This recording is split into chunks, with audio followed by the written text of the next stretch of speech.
네, 안녕하세요. 김성철입니다. 자, 오늘은 두산 에너빌리티 알아볼 건데요. 이 두산중공업이 사명 변경한 거죠. 자, 사명 변경에서 알 수 있듯이 바로 원전, 이 원전 사업 쪽으로 집중하려는 모습이에요. 실제로도 이 두산 기업 같은 경우 이 과거에 원전 사업이 활발했을 때 호황을 누렸지만 그 이후에는 사업 부진을 이어왔고 이 유상증자, 자, 유상증자를 발행하면서 견뎌오다가 이번에 자, 에너지 대란으로 원전이 다시 각광을 받으면서 다시 호황을 맞이할 준비 중에 있어요. 최근 나온 뉴스도 한번 봐보면 이 두산 에너빌리티가 자, 신성장 투자 재원을 마련하기 위해 이 두산 바켓, 자, 두산 바켓의 지분 500만 주를 블록딜을 통해 처분하고 이 3천억 원, 자, 3천억 원의 자금을 확보한 내용이죠. 자, 그만큼 이 두산이 어떠한 걸 집중해서 하려 하고 있다는 거예요. 당연히 거기에는 이 SMR, 원전 등도 포함되어 있고요. 뒤에서 말씀드릴 거긴 한데 이 매각을 해서 자금을 만들고 자, 신사업에 투자하려 하고 있다는 거예요. 자, 그러니까 이 블록딜 악재라고 볼 필요가 없다는 거죠. 자, 이어서 수급. 자, 수급 또한 한번 보시면 자, 보시다시피 외국인들, 자, 외국인들 기관들이 미친 듯이 사고 있어요. 이 외국인들 같은 경우에는 자, 22일, 자, 무려 22일 연속 순매수를 기록하고 있죠. 자, 그만큼 지금 두산에 걸고 있는 기대감이 크다라는 거예요. 자, 하지만 주가는 보시다시피 여전히 박스권, 자, 보시다시피 박스권에 갇혀있는 상황이니까 충분히 투자의 메리트가 있다라고 볼 수 있는 거겠죠. 자, 영상에서 자세히 알아보도록 하고 본격적으로 시청 전에 구독과 좋아요 눌러주시면 감사하겠습니다. 일단 제가 큰 박스권을 그려드리긴 했는데 이 두산 에너빌리티 같은 경우 큰 박스권이 아니더라도 확실하게 자, 박스권 안에서 움직이고 있는 종목이에요. 이건 뒤에서 다시 말씀드리도록 하고 일단 가장 최근 뉴스, 자, 최근 뉴스부터 한번 봐보면 이 두산 에너빌리티가 두산 밥캣 지분 500만 주를 매각하면서 자, 2,995억 원을 확보했다고 하는데 현재까지 조금 수정되긴 했어요. 휴대폰으로의 공시, 자, 공시를 봐보면 글씨가 작아서 잘 안 보이니까 제가 글로 써드릴게요. 기존에 2.97%, 자, 지분 2.97%, 2,995억 원에서 자, 2.74%, 자, 2,760억 원으로 정정됐어요. 그래도 이 지분 매각을 통해서 자, 3천억 원 가까이 자금을 만든 거예요. 뭐 두산 밥캣, 자, 두산 밥캣 같은 경우는 이 단기적으로는 악재가 될 수 있겠지만 이 두산 에너빌리티에게는 이 호재인 내용인 거고요. 자, 두산 밥캣 지분을 팔아서 이 에너빌리티 신사업에 투자하려고 이 자금을 확보한 거잖아요. 자, 그리고 결과적으로는 이 두산 에너빌리티가 커야지 이 두산 밥캣도 크는 거예요. 자, 그렇기 때문에 이 두산 밥캣에 투자 중이신 분들도 너무 걱정할 만한 상황은 아닌 거고요. 그리고 이 정도의 지분, 자, 500만 주 정도의 지분을 정리해도 이 두산 에너빌리티는 두산 밥캣의 최대 주주, 자, 최대 주주예요. 이번에 이 정도 매각했어도 40%, 자, 40%를 넘는 지분 가지고 있고요. 사실 이번 블록딜은 악재보다는 이 호재에 가깝다고 봐도 무방하죠. 자, 이 두산 에너빌리티가 현 사업에 치우치지 않고 이 신사업, 자, 신사업 투자를 위해서 이런 모습을 보여주는 건 굉장히 좋은 행동이에요. 뭐 저랑 비슷하게 이 두산이라는 기업을 좋게 평가하시는 분들이 많은지 이 두산 에너빌리티는 이 브랜드 평판 1위 달성했어요. 1위. 이 80개 기계 상장 기업 80개가 넘는 기업 중에서 1위 한 거예요. 당연히 이 평가 기준에는 시장 가치, 자, 이 두산 에너빌리티의 시장 가치나 뭐 재무 가치 이러한 중요한 내용도 많이 들어가 있으니까 1위를 했다는 건 그만큼 이 자, 안정적인 기업이라는 거죠. 투자의 메리트, 자, 투자의 메리트가 충분히 있는 기업이라는 거예요. 자, 더 중요한 내용들 오늘 영상에서 다 말씀드릴 테니까 끝까지 시청해 주시고요. 자, 중요한 내용 말씀드리기 전에 지금 주식 시장에서 자, 수익, 돈을 벌려면 어떻게 해야 될까요? 무조건 정보예요, 정보. 이 A라는 기업이 어떠한 사업, 자, 어떠한 사업을 진행하고 있는지, 실적 발표는 언제 하는지, 현재 진행하고 있는 이 사업 성과는 어떤지 무조건 다 알고 있어야 돼요. 오르니까 따라 사고 떨어지니까 파는 건 지금 주식시장에서 굉장히 위험한 행동이죠. 만약에 내가 산 A라는 주식이 이유도 없이 막 떨어져요. 그런데 뭐 뉴스도 안 나오고 왜 떨어지는지 모르는데 계속 떨어져요. 그러면 불안해서 파실 거잖아요. 그런데 이미 나는 재료를 알고 매매를 했다, 이 정보들을 알고 매매를 했다, 그러면 지금 뉴스 없이 떨어지는 거 일부러 주가 누르는 거다, 곧 다시 급등 나온다 생각하고 버틸 수 있겠죠. 그래서 지금 주식시장에서 무조건 수익을 보기 위해서는 미리 정보를 선점하고 있어야 된다는 거죠. 이 투자하려는 기업의 신사업이나 뭐 진행 중인 사업 과정 공개, 이 실적, 실적 발표일 등 이 스케줄 전부 다 알고 있어야 돼요. 만약에 A라는 기업이 있는데 뭐 며칠에 이거에 대한 발표회가 있다. 그런데 현재 주가는 아무 변동이 없다. 그렇다면 매수 타점이 되는 거겠죠. 자, 그리고 이 발표일에 부각되면서 주가가 상승하면 매도하면 되는 거예요. 그러면 그게 수익이고 안전 투자인 거죠. 하지만 지금 개인 투자자분들이 하고 있는 건 이 A라는 주식이 갑자기 급등을 해요. 거래량도 계속 실리고 막 움직여요. 당연히 사고 싶죠. 그런데 이 뉴스까지 나와요. 뭐 특징주, 특징주 하면서 어떤 것 때문에 부각받아서 상승 중이다, 이런 거 나오면 그때 따라 사죠. 이미 정보 알고 미리 들어간 사람들 팔 때 돼서야 산다는 거예요. 그래서 제가 보시다시피 기업 일정, 뭐 며칠에 어떤 기업이 임시총회를 하고 사업을 발표하는지, 아니면 뭐 액면 분할이나 유상증자, 무상증자 어떤 기업이 언제 진행하는지 다 정리해놓은 자료들 무료로 보내드리고 있어요. 당연히 실적 발표, 보시다시피 이 실적 발표 일자도 정리해놨고요. 이 7월부터는 2분기 실적 발표 시작일인 거 아시죠? 무조건 미리 받아보시고 준비하셔야 돼요. 이렇게 정리해놓은 자료들만 가지고 있어도 혼자서 매매하시는데 전혀 문제 없을 거예요. 위에 보시면은 제 번호 보이실 텐데, 위에 보이는 제 번호로 정보라고만 남겨주시면 보내주시는 모든 분들한테 보내드릴 테니까 부담 갖지 마시고 이 정보라고만 남겨주시고요. 자, 다시 본론으로 넘어와서 일단 이 두산 에너빌리티가 이 원전 대장주인 건 다들 알고 있으실 거고, 뭐 러시아, 우크라이나 전쟁 재건 때 이 원전 관련해서 재건 수혜 받을 수 있을 거다, 이런 다 아는 내용 말고 더 중요한 걸 말씀드리려고 하는데, 이건 가장 최근 나온 이 두산 에너빌리티 뉴스, 이 밥캣 지분 매각보다 중요한 거예요. 사실 이 지분을 매각한 게 이 사업에 투자하려고 한 걸 수도 있고요.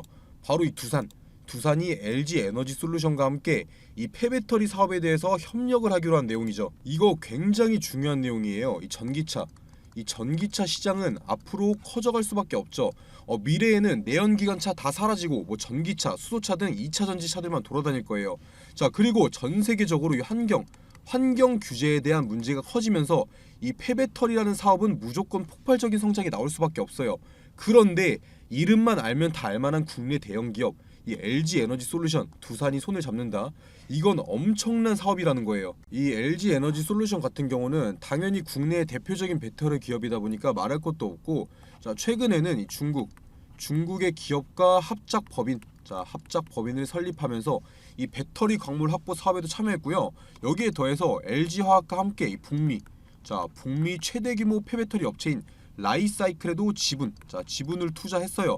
그만큼 이 LG 에너지 솔루션이 폐배터리 사업성이 뛰어난 기업이라는 거예요. 그리고 이 두산 에너빌리티 같은 경우도 지난해 이 폐배터리를 재활용해서 이 탄산 리튬을 추출하는 기술을 자체적으로 개발하면서 이 폐배터리 사업에 진출했고요. 자체 기술이기 때문에 뭐 어디에 수주를 맡기거나 그러지 않아도 된다는 건 굉장한 경쟁력이 있는 기업이라는 거예요. 이 두산도. 그만큼 이 폐배터리 시장에 뛰어든 대형 기업 두 개가 협업을 한다면 어떤 기업이 와도 모자란 게 전혀 없겠죠.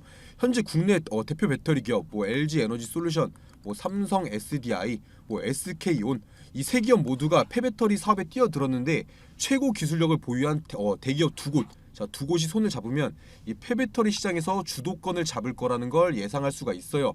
지금이 이 저점 매수의 타이밍이 될 수 있다는 뜻인 거예요. 자, 그리고 현재 2차 전지, 뭐 전기차 관련주들이 엄청 급등하면서 뭐 에코프로비엠, 뭐 LNF 이런 애들 엄청 급등하면서 이 폐배터리 관련주들은 왜 아직까지 엄청난 상승을 못 보여준지 아시나요? 아직까지 이 폐배터리가 엄청나게 많이 나오지 않아서 그래요. 이 전기차라는 게 이제 많이 팔리기 시작하고 성장하고 있어요.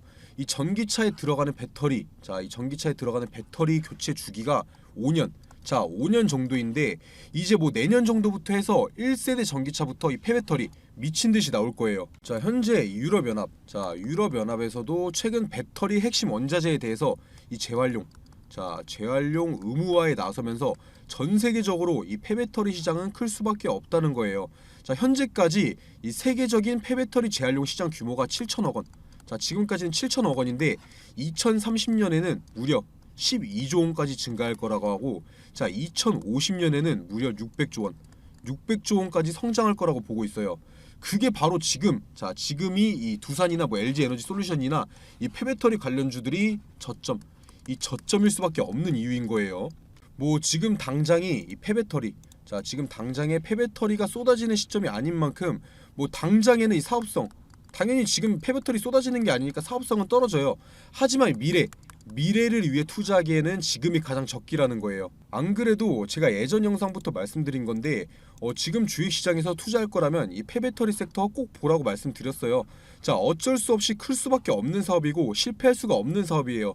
그런데 이 대형 기업 두 곳이 손잡은 폐배터리 사업이고 본업 또한 탄탄하게 가지고 있다는 건 욕심이 날 만한 기업이라는 거죠. 뭐 당연히 이 두산 에너빌리티, 본업이 폐배터리가 아닌 만큼 이 경쟁력이 부족하다 생각할 수 있겠지만 이 두산 에너빌리티의 친환경 사업도 이 폐배터리 사업과 연관관계가 있는 거예요.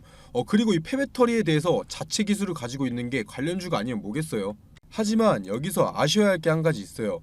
차트 한번 봐보시면 이 10조 원, 이 두산 에너빌리티 같은 경우는 10조 원이 넘어가는 대형 기업 치고는 보시다시피 등락폭이 굉장히 심하죠. 그런데 이걸 하나의 큰 박스권으로 봐보자면 대충 15,000원, 15,000원에서 25,000원 사이에 큰 박스권이 그려져요. 위로 아래로 이 박스권 안에서 20%에서 30% 정도 위로 아래로 움직이고 있죠. 그만큼 이 떨어져도 오르고 올라도 떨어지는 박스권에 갇힌 종목이라는 거예요. 이 두산 에너빌리티 왜 미래성이 뛰어남에도 불구하고 이런 박스권 안에 갇힌 움직임을 보여주는 걸까요? 바로 이 지적재산권에 대한 소송 때문이에요. 누가 뭐라 해도 두산중공업은 우리나라 원전 대장주예요. 원전. 그런데도 불구하고 이 주가의 상승을 막고 있는 건 미국의 원전 회사인 웨스팅하우스가 한국형 원전의 기술에 대한 지식재산권을 주장하면서 소송을 냈기 때문이에요. 뭐 지금까지 나온 걸로 봤을 때 이 소송은 이 합의로서 끝날 것 같긴 한데 아직까지 확정된 건 없어요. 만약에 이게 해결된다면 제가 보여드렸던 박스권, 제가 보여드렸던 이 15,000원에서 25,000원 박스권 소송만 정상적으로 끝난다면 충분히 돌파할 수 있어요. 하지만 확정된 사실이 없으니만큼 신중하게 매매를 해야 되는 자리인 거죠. 이 지금 박스권 안에서도 2만원, 2만원 부근에서도 저항이 강하기 때문에 지금 주가가 2만원 뚫지 못하고 다시 내려올 확률도 굉장히 커요. 그리고 이어서 이 거래량도 한번 보시면, 예전부터 거래량 한번 보시면 뭐 어느 날 엄청 잘 나오고 엄청 안 나오고 이런 게 아니라 꾸준하게 계속 나오고 있어요. 이게 무슨 말이냐면 현재 이 두산 에너빌리티라는 기업에 투자를 하면 이 미래성, 뭐 폐배터리나 원전 미래성은 보장되어 있고 안정적이겠지만 이 박스권 안에서 움직인다는 뜻이 수익률이 그렇게 크게 나오지는 않을 거다. 장기 투자할 경우에는 그냥 계속 비슷한 수익률 정도가 유지될 거다라는 거예요. 그래서 이 두산 에너빌리티 같은 경우 매매를 할 때 하더라도 저점에서 매수, 조금 오르면 매도, 이런 식으로 매수매도를 반복하면서 이 수익을 챙겨가야 하는 종목인 건데요. 당연히 혼자서 매매하시는 분들은 그래서 언제 사야 하고 언제 팔아야 하는지 어려우실 거예요. 그렇기 때문에 위에 보이는 제 번호로 두산이라고 남겨주시는 분들, 평단가, 자신들이 가지고 있는 평단가 남겨주시는 분들은 제가 매매 가격에 따른 이 매수 매도 타점 잡아드리고 있으니까, 직접 잡아드리고 있으니까 부담 갖지 마시고 연락 꼭 남겨주시고요. 그리고 제가 마지막으로 정리해서 말씀드리면 두산 에너빌리티 같은 경우 이번 소송, 지식재산권에 대한 소송이 합의로 끝나게 되면 다시 이 전고점을 돌파하는 상승이 나올 거고, 이 LG 에너지 솔루션과 이 폐배터리 사업 동맹으로 확실한 캐시카우 역할을 할 사업을 가져왔지만 일단 이 소송이 해결되기 전까지는 어떤 호재들이 나오든 간에 이 리스크 때문에 이 박스권, 제가 보여드리고 있는 이 박스권 돌파는 당분간 힘들 거다라는 거고, 이 국내 대표적인 원전 기업인 만큼 이번 러시아 우크라이나 전쟁 이후 이 재건 사업에 원전으로 참여하면서 성과를 가져올 수 있다는 것과 이 대형 원전에서 SMR, 소형 모듈 원전이죠. SMR로 이어지는 중장기 방향성으로 이 원전 부분 기업 가치는 우상향할 수 있을 거다라는 거예요. 뭐 대형 원전이나 SMR 둘 다 이 두산에서 하고 있는 사업들이죠. 그리고 지금 이 시장에서는 이 두산 에너빌리티 이 투자에 대한 리스크보다는 이 메리트가 크다고 판단하고 있는 거기 때문에 외인 기관들이 이 쌍끌이 매수 중에 있는 거겠죠. 이러한 세세한 내용들, 자료들 정리해 놓은 거 위에 보이는 제 번호로 이 두산이라고만 남겨주시면 제가 전부 다 보내드리고 설명해 드릴 테니까 꼭 시간 잠깐 내셔서 문자 꼭 남겨주시고요.